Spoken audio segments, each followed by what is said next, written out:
Menapaki bulan suci Ramadan yang sudah separuh jalan, menyisakan cerita haru dan penuh perjuangan bagi artis Tasya Kamila. Pasalnya, di Ramadan tahun ini, Tasya Kamila harus menghadapi ujian berat lantaran sang suami, Randy Bahtiar, divonis mengidap kanker kelenjar getah bening atau limfoma Hodgkin stadium 2. Kanker tersebut muncul pertama kali di tahun 2019 lalu, di mana Randy tengah mempersiapkan diri untuk latihan maraton.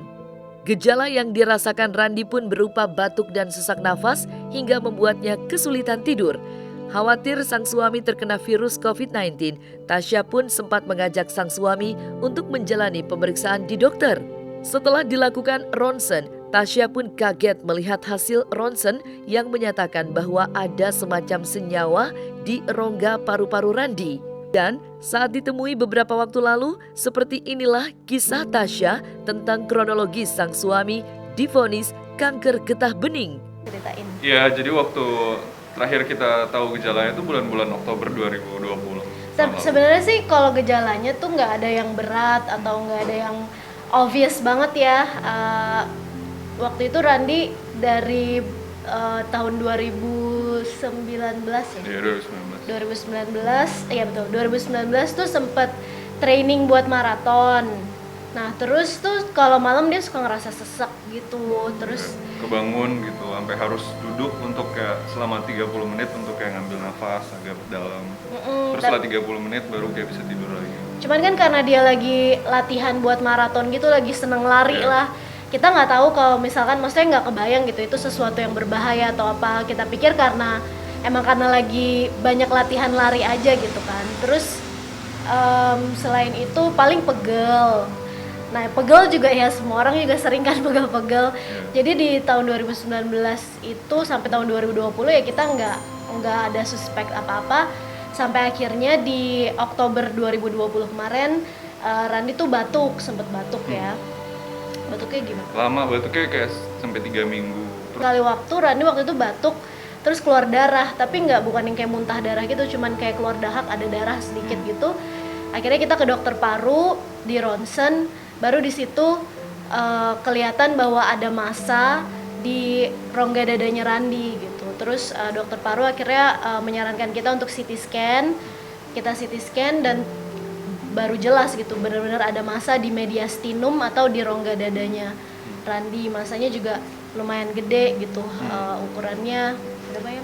92 kali 55, ini dalam mili ya, 92 kali 55 mili, tebalnya 10 mili. 10 cm. 10 mili, 10 mili. Iya, tingginya 9,2 cm kali 5,5 cm, tebalnya cuma 1 cm. Oh, oke. Sampai di Januari baru dilakukan operasi, itu pun juga karena Randy udah mulai terganggu tuh, batuknya udah makin gatel lagi gitu kan, udah makin sesak. Terus pas kita CT scan ulang, masanya itu tuh udah membesar 1,5 kali lipat dari 2 bulan sebelumnya gitu. Jadi ya udah, emang the best way ya udah dioperasi. Setelah operasi baru masanya itu diteliti di lab, barulah ketahuan bahwa ternyata itu adalah kanker getah bening, jenisnya limfoma Hodgkin, dan kalau stadiumnya dari PET scan baru ketahuan stadiumnya stadium 2.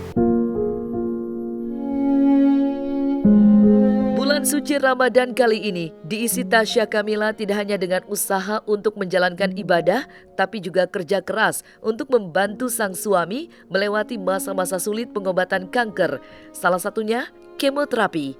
Sebagai istri, Tasya ikut bersyukur karena efek samping yang didapat Randy akibat dari kemoterapi yang dijalaninya termasuk ringan.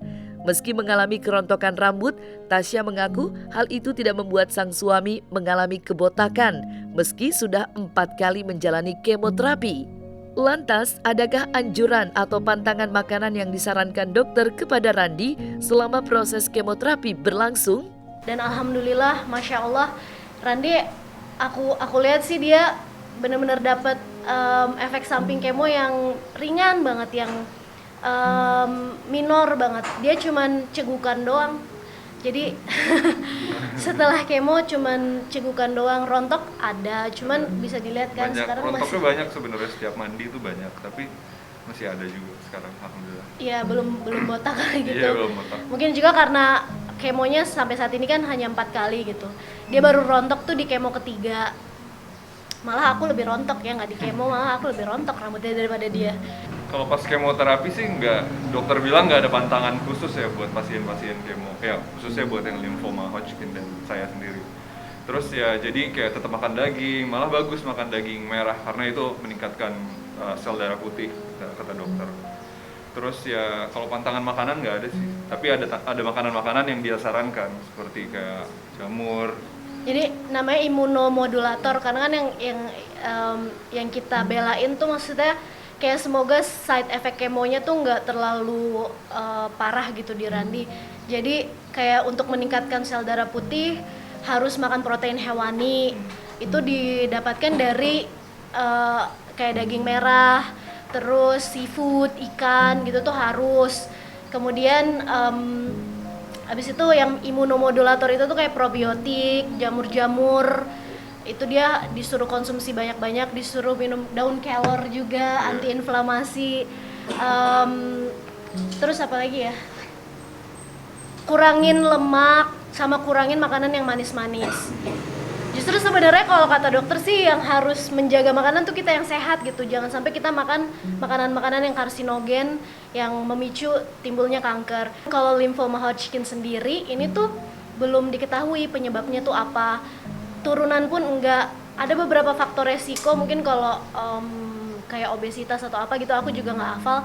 Cuman faktor resiko itu tuh juga nggak ada di Randi karena Randi selama ini juga pola hidupnya sehat.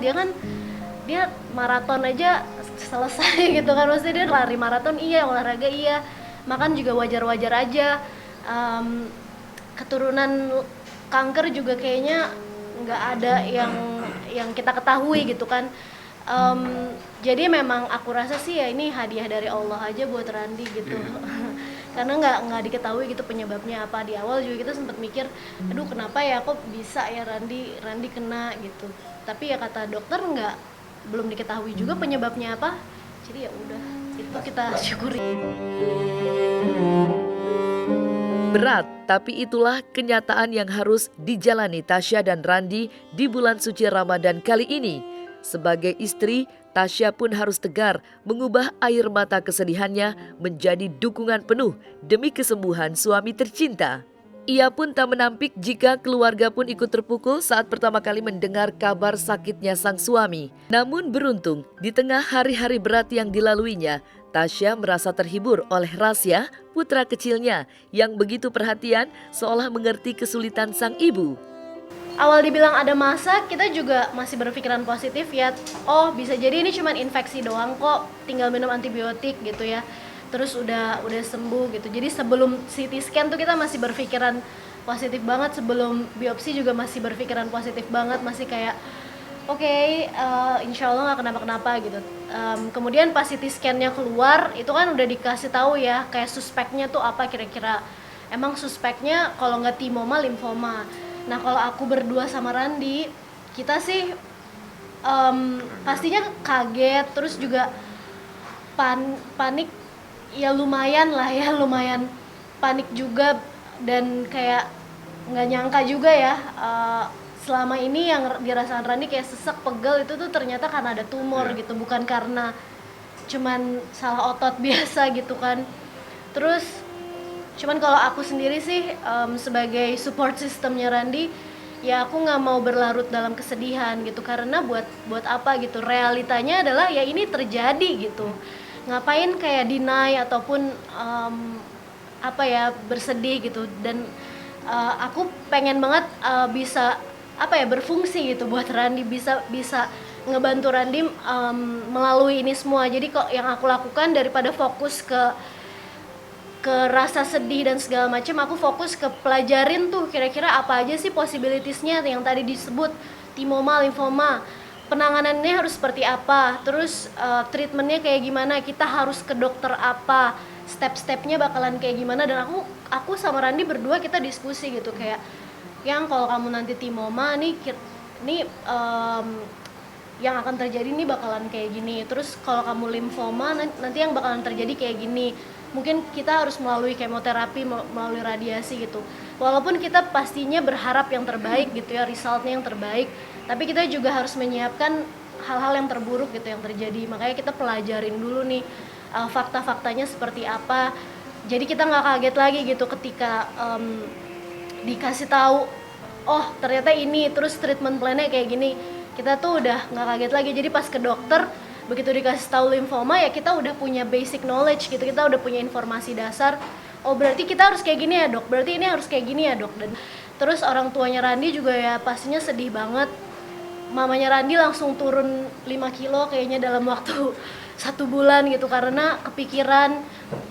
Nah cuman balik lagi, aku sama Randi justru kita berdua yang menguatkan orang tua bahwa insya Allah Randi masih muda, umurnya masih panjang, dan namanya hidup itu Allah yang nentuin lah. Kita sebaik-baiknya kita berikhtiar gitu, kita usaha untuk kesembuhan Randi. Alhamdulillah Arasha tuh pengertian banget ya. Jadi dia aku kan sering bolak-balik ke rumah sakit dan nggak mungkin kan bawa Arasha. Dia itu mau gitu dititipin di rumah mertua aku atau sama mama aku, sama encus gitu. Dia nggak yang tantrum nangis-nangis. Beda banget kalau misalkan aku kayak misalkan mau ke supermarket gitu ya, itu tuh dia bisa langsung nangis. Maksudnya dia pas tahu aku pergi langsung nangis.